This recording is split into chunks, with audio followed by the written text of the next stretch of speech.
Mabuhay! Ako si Emir at tayo'y muling magbalik tanaw sa nakaraan.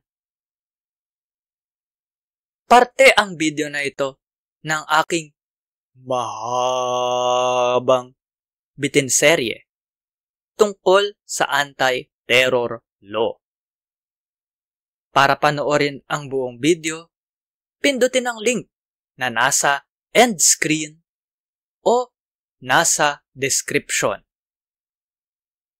Disclaimer lang po ha, babala. Para lang po magbigay impormasyon ang video na ito. Hindi po payong legal.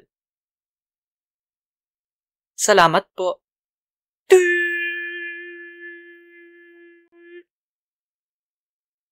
Sa loob po ng 3 araw sa kalendaryo, mula nang matanggap ang komento, dapat pong magpatawag ang CA ng preliminary conference.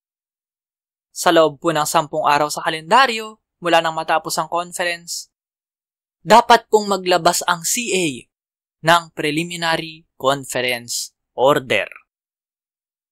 Pagkatapos po niyan, maikli at tuloy-tuloy na pagdinig, summary in nature, continuous hearings, na dapat pong tapusin sa loob ng 6 na buwan mula nang isampa ang petisyon.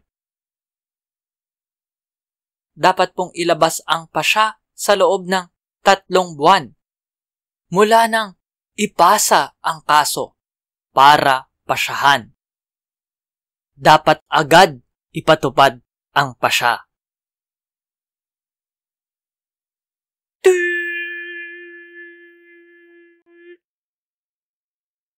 I-like at i-share ang video na ito sa social media. Mag-subscribe at pindutin ang batingaw o bell.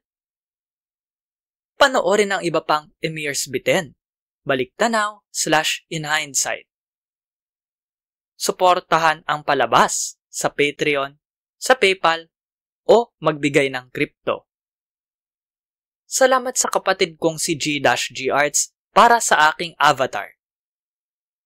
Tignan at suportahan ang kanyang mga gawa sa mga link sa description. Para po panoorin ang buong seryeng ito, pindutin ang link na lalabas sa end screen. Dapat ngayon na.